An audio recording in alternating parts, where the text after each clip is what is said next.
The first sound that morning wasn't the wind through the pines, it was sirens. They cut through the fog like angry knives, bouncing off the valley walls until even the deer scattered. I was halfway through my first cup of coffee when a white Escalade came fishtailing up the gravel road, red and blue lights chasing it like hounds. Linda Whitmore stepped out, wrapped in perfume and arrogance. Perfect hair, perfect manicure, perfect fury. She pointed at my cabin like she was ordering an airstrike. "There! That's the illegal structure I told you about. He's squatting on protected land." 2 county deputies followed her, eyes uncertain, hands resting on holsters. They didn't look eager to be here. The steam from my coffee curled between us as I leaned against the porch rail, calm as a sunrise. "Morning, officers," I said. "Beautiful day to accuse a man of trespassing on his own property." Linda's jaw clenched. "Don't play cute. You're violating half a dozen ordinances. No permits, no septic, no fire clearance. This isn't backwoods hillbilly country anymore." Her voice echoed against the timbered slopes, sharp enough to startle the birds from the trees. The younger deputy glanced at the paperwork in his hand. "Ma'am, this cabin's outside the HOA boundary. You sure this falls under your jurisdiction?" Linda didn't answer him. She just glared at me, the way a cat glares at a bird it can't reach. "You think a piece of paper's going to save you? I run this valley now." I took a slow sip of coffee. "That's funny," I said, "because the deed says otherwise." Something in my tone made her pause, just for a heartbeat. I saw it, the flicker of doubt behind the designer sunglasses. Then she straightened, pasted on that realtor's smile, and turned back to the officers. "Arrest him if he refuses to comply." The older deputy sighed. "Ma'am, we're just here to check things out. Nobody's getting arrested today." The Escalade's engine idled behind her, rumbling like an angry animal. Smoke from my chimney mixed with the diesel exhaust, swirling in the cold mountain air. For a moment, it looked like the valley itself was holding its breath. That was the moment I decided I wasn't going to just fight back. I was going to end her game. Before Linda and her white Escalade ever showed up, life in the valley moved at the speed of wind through the pines. No rush hours, no board meetings. Just me, a mug of black coffee, and the soft hum of solar panels warming to the morning sun. I wasn't born a mountain man. For 10 years, I lived in a cubicle, corporate software consulting, 12-hour days, glowing screens, synthetic light, and the quiet rot of burnout. When my parents died in a car accident, I inherited everything they'd kept tucked away in a dusty safety deposit box, a brittle map, an old key, and a handwritten letter from my grandfather. It led me here to 2,400 acres of wild Montana forest my grandfather bought in 1963 for $800 and a handshake. He wasn't rich, just stubborn, with a carpenter's hands and a miner's eye for value. Back then, he said, "Land isn't money, it's memory you can walk on." He'd carved this place from nothing, built trails, dug a well, raised a cabin from trees he felled himself. Every nail he hammered carried a promise that the family would never sell. When I first hiked in, the valley felt alive. A sea of pine and aspen stretched between 2 mountain ridges, a creek glittered through the middle like silver thread, and the air smelled so clean it hurt. I rebuilt the old cabin by hand, 2,200 square feet of quiet rebellion against everything fake and crowded in the world below. Off-grid, solar-powered, self-sufficient. No traffic. No neighbors, at least not until the Californians came. At first it was just whispers of new money. Drones buzzing overhead. Survey flags nailed into trees that had stood longer than I'd been alive. Then came the signs. Future site of Clearwater Estates. Linda Whitmore's project. Luxury homes, glass walls, infinity pools, and private access to pristine Montana wilderness. I was the wilderness, apparently. She built 32 houses before the valley started fighting back. Hawks stopped nesting near the construction site. The creek ran cloudy with runoff. And suddenly, the woman who sold paradise started looking at my cabin like it was a blemish on her perfect brochure. Still, I kept to myself. Paid my taxes, minded my business, fixed my own roof when the snow came heavy. I wasn't hurting anyone. But peace has a way of drawing envy. Because in a world where people buy influence with money, Linda couldn't stand the idea that someone like me, scruffy, independent, unbothered, owned something she couldn't control. The day she called the cops wasn't about a cabin. It was about power. She thought I was just another hermit with a wood stove and a mortgage. She had no idea the land she wanted to conquer was already mine. Every tree, every rock, every drop of water running beneath her fancy subdivision. You can tell a lot about a person by the way they drive up a dirt road. Linda Whitmore didn't drive. She arrived like she expected the mountains themselves to move aside. Her white Escalade gleamed through the dust, tires crunching over the gravel my grandfather laid 60 years ago. She stepped out wearing sunglasses the size of teacup saucers, high heels that sank into the mud, and an expression that could curdle milk. "Mr. Johnson," she said, drawing out every syllable like it was a courtroom accusation, "I'm Linda Whitmore, HOA president of Clearwater Estates." She extended a manicured hand. I didn't shake it. "I'm sure that means something," I said, "but I'm not part of Clearwater Estates." Her smile twitched. "Oh, I think you are. Your structure?" She said it like the word cabin was beneath her. "Violates several community standards, rustic aesthetic, improper materials, and frankly, it lowers property values." I glanced at my hand-cut logs, my stone chimney, the solar panels catching sunlight like armor. "This cabin's been here since 1995, I said. "Your HOA was built in 2018. My land predates your rules by about 40 years. Linda's face didn't change, but her eyes flickered, just for a second. Then came the syrupy voice of someone used to getting her way. "I'm sure we can come to an agreement," she said, handing me a white envelope thick with glossy paper. Inside was a notice of violation and a fine, $500 per day until I complied. I laughed, couldn't help it. The sound seemed to echo through the valley. "Ma'am," I said, "you can't find someone who doesn't belong to your HOA." That smile hardened into something colder. "Oh, you'll belong," she said. "One way or another." She turned and marched back to her Escalade, heels clicking like a metronome of entitlement. The air smelled of exhaust and expensive perfume, a foreign scent in this place of pine and soil. As her SUV vanished down the hill, I watched the dust rise behind it and knew this wasn't over. People like Linda don't stop when they're wrong. They double down until everyone else breaks. For a few days, I convinced myself it was a misunderstanding. Maybe she'd see reason once she realized the truth. But then came the next letter. Then a complaint to the county. Then the first visit from an inspector. Linda had made up her mind. I wasn't a neighbor. I was an obstacle. And if she couldn't buy my land, she'd bury me in bureaucracy until I wished I'd never set foot here. She just didn't realize I don't scare easy. The first complaint came 3 days later. A white pickup rolled up my drive, county seal on the door, amber light flashing. "Morning," said the inspector, a big man named Jake Morrison, voice gravelly from years outdoors. "Got a report of an unpermitted structure." I almost laughed. "Let me guess, came from Clearwater Estates?" He grinned without smiling. "You're not the first call this week."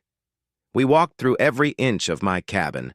Jake ran a flashlight along hand-fitted beams, checked wiring, measured clearances. "Built better than half the new homes I see," he said finally. "You're square, son." He signed the paperwork, shook my hand, and left a copy for my records. I thought that was the end of it. 2 mornings later, an envelope arrived with a state seal. Environmental violation notice. Someone had accused me of dumping sewage into the creek. I didn't have to guess who. That same afternoon, I called my old college buddy, Marcus, now an environmental lawyer. "Document everything," he said. "Take photos, hire a licensed inspector, and keep receipts. Harassment only works when you can't prove the truth." At dawn the next day, a septic crew rumbled up the valley. Their pumps drowned out the birds, their equipment gleaming in the sun. The inspector, a weather-worn man named Bob, whistled when he saw my setup. "Son, this system's cleaner than most city plants. Whoever filed that complaint doesn't know crap." Literally. By noon, my record was spotless. By evening, I found Linda's business card tucked under my windshield wiper with a handwritten note. "You're done." The air felt heavier that night. Smoke from my chimney curled into a wind that carried the distant hum of construction equipment from her development. She was trying to build an empire of glass and asphalt on soil my grandfather had protected with calloused hands. Then came the noise complaints, filed while I was asleep, fire hazard reports, anonymous tips about illegal logging. Each one forced another inspection, another lost day. Jake showed up again, shaking his head.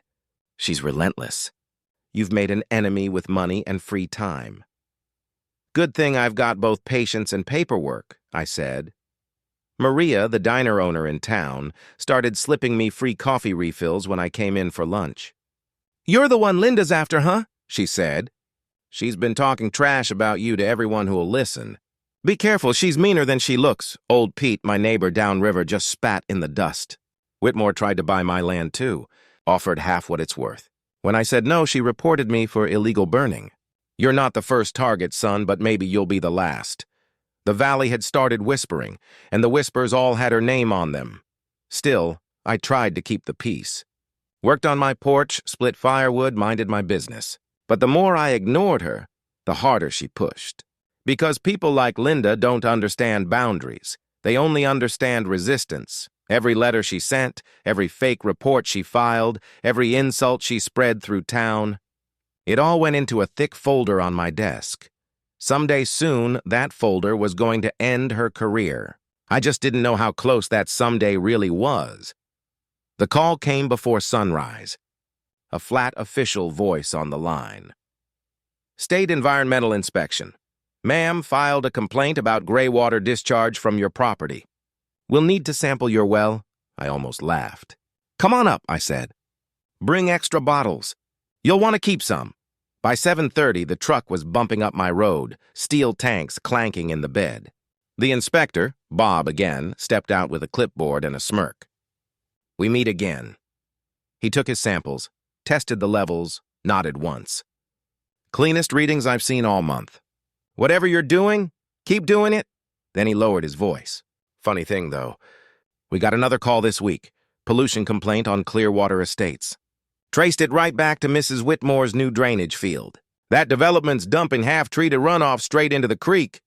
For a second, I just stared at him. The woman who'd spent weeks accusing me of poisoning the valley was the one actually doing it. When Bob's truck disappeared down the road, I sat on my porch and let the irony settle in. The same water she was contaminating flowed under her glass-walled mansions, down through the soil, and right into my land. Her greed was literally leaking into her own backyard. I called Marcus and told him everything. He whistled through the receiver. "You realize what this means? You've got her. File every report, get the lab numbers notarized, and keep copies. If she wants war, we'll give her paperwork artillery." So I did. Photos, timestamps, witness statements, the whole pile. Every complaint she filed had a twin, one of my reports proving she was guilty of the same thing. That night, the valley was silent again. Even the construction noise from her subdivision had stopped. Only the creek moved, whispering through the dark like it knew secrets. Linda thought she'd found my weakness.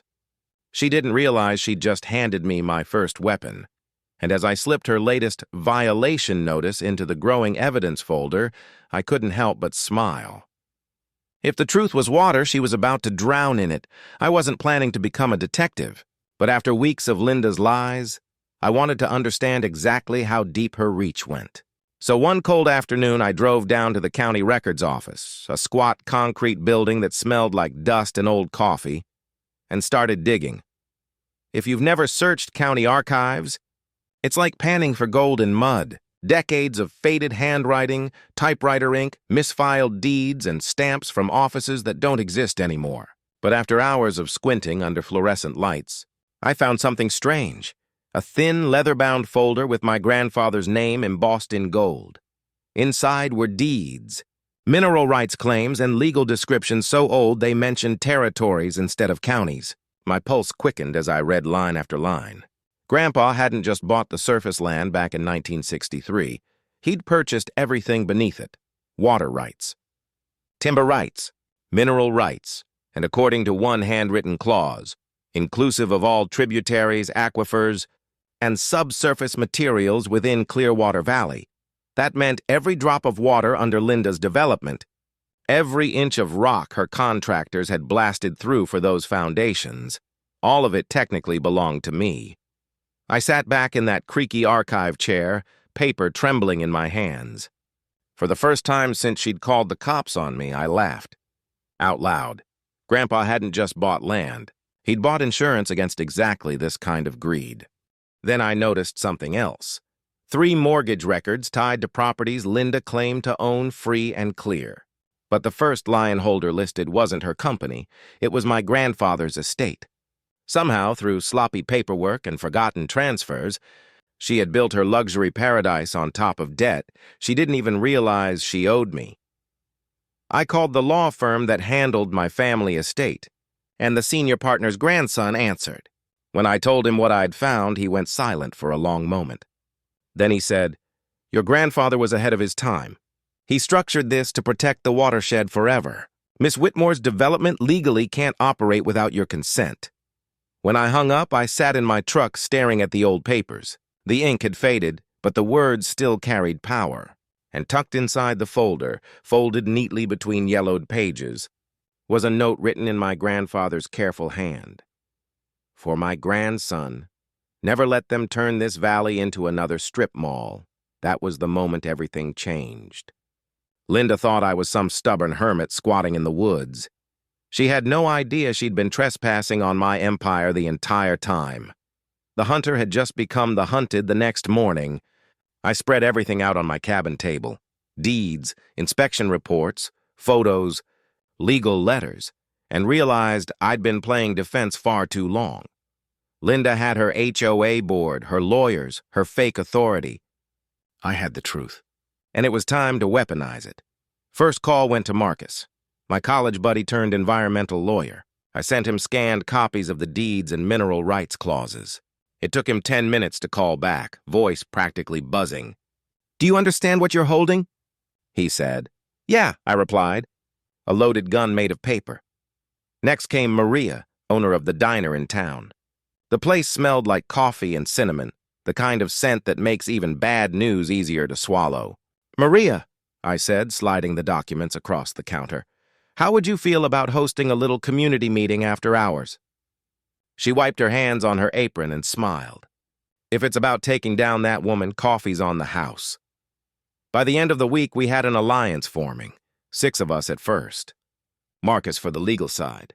Carlos, Maria's nephew, a forensic accountant who could follow dirty money like a bloodhound. Old Pete, who'd fought off developers before and still had contacts in the county office. David Kim, a quiet guy who'd bought into Linda's development and recently learned she'd overcharged him by 50 grand.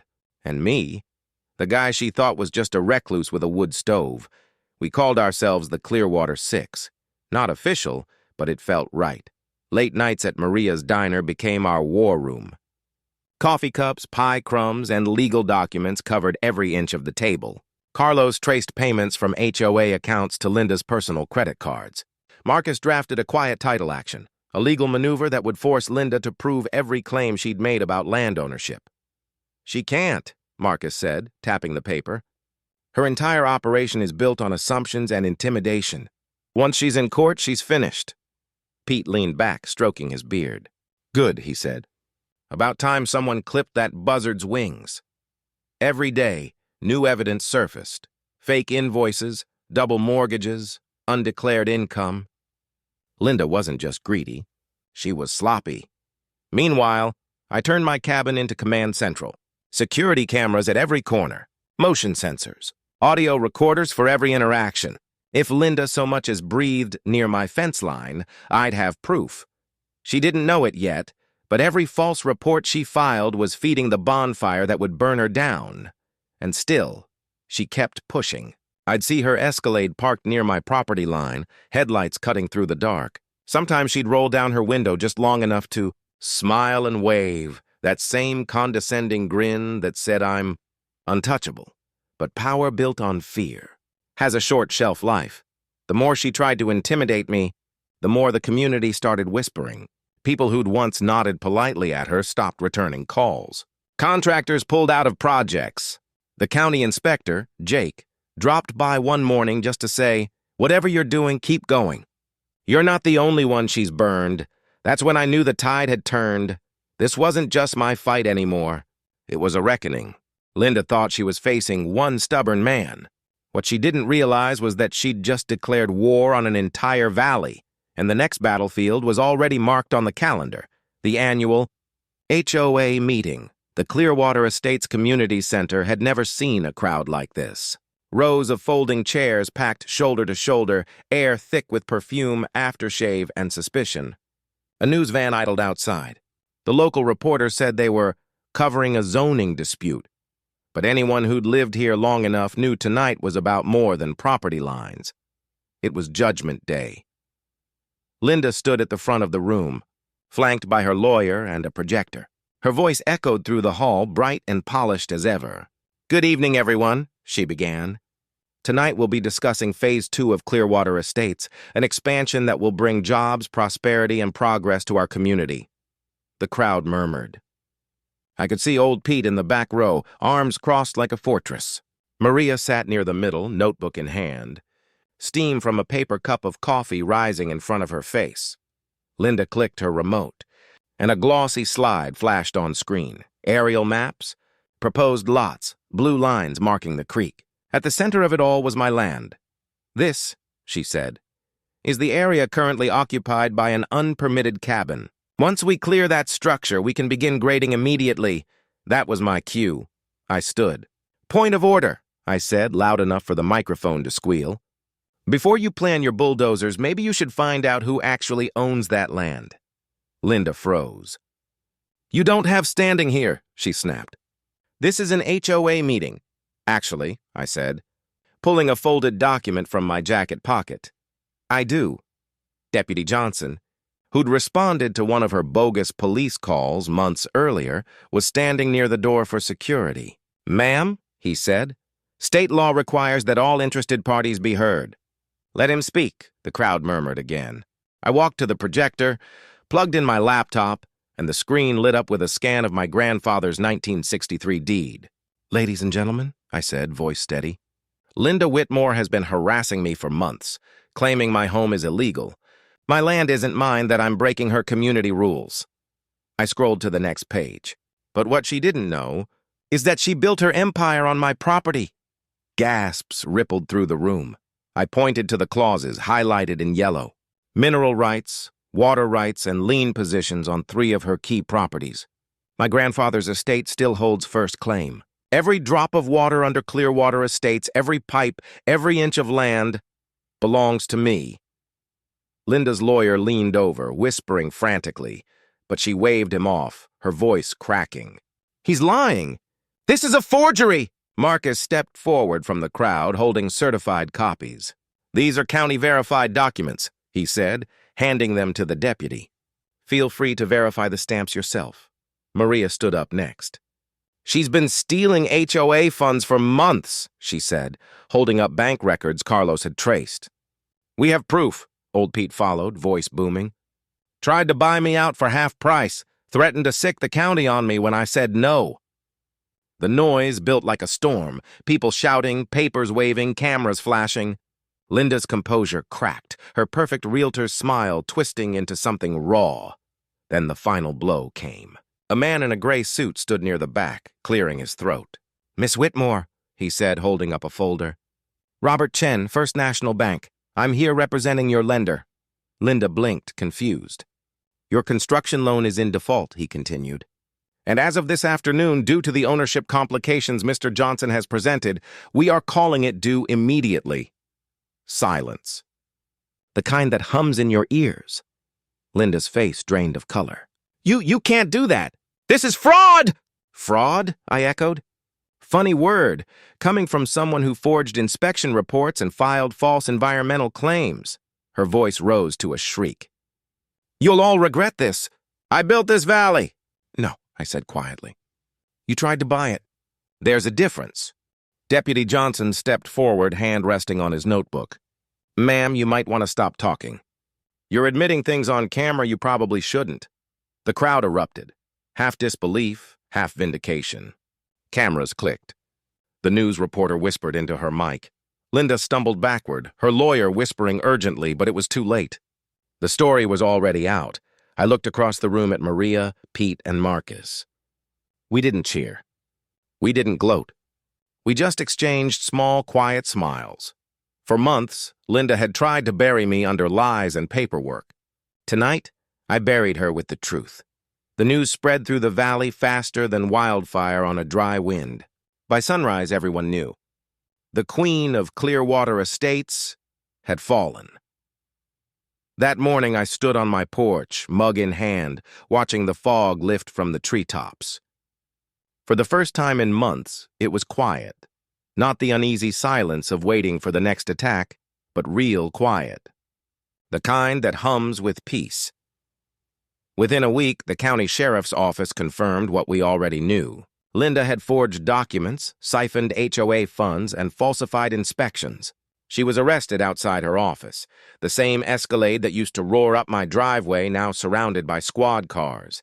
The photo made the front page of the local paper. Whitmore arrested in Clearwater Valley fraud scandal. Her properties went into foreclosure. Her real estate license was suspended. The HOA board voted unanimously to dissolve her company and elect new leadership. Maria became the new president. First order of business, end the harassment culture Linda had created. Second, launch the Clearwater Community Restoration Project to repair the damage her developments had done to the creek and forest. Marcus and Carlos handled the legal settlements. Every dollar recovered from Linda's seized accounts went into a community trust. Old Pete got his tax penalties reversed. David Kim recovered the $50,000 Linda had stolen from him. As for me, I filed the final paperwork for a conservation easement. 800 acres permanently protected from development. The rest of the valley followed suit. What once was a battleground became a sanctuary. Sometimes I still catch myself waiting to see that white Escalade on the ridge. But the only thing up there now is wind, pine, and sky. I don't think of it as revenge anymore. It's something better. Justice doesn't always come with applause. Sometimes it's just the sound of birds returning to trees that were once silent. Grandpa would have liked that. The land was safe. The valley was ours again. A few weeks after everything settled, I drove up to the overlook where the whole valley stretched out below me. 2,400 acres of forest, creek, and sky. The wind carried the scent of pine and wood smoke, the same way it had when Grandpa first stood here 60 years ago. I thought about all the battles fought on this ground, not with guns or bulldozers, but with patience, truth, and paper older than my enemy's ambitions. Linda's gone now. Her mansions sit half-finished, ghosts of greed wrapped in silence. The land will heal, and so will the people who call it home. Every year we host a harvest festival in her old sales office, now rebuilt as a community center.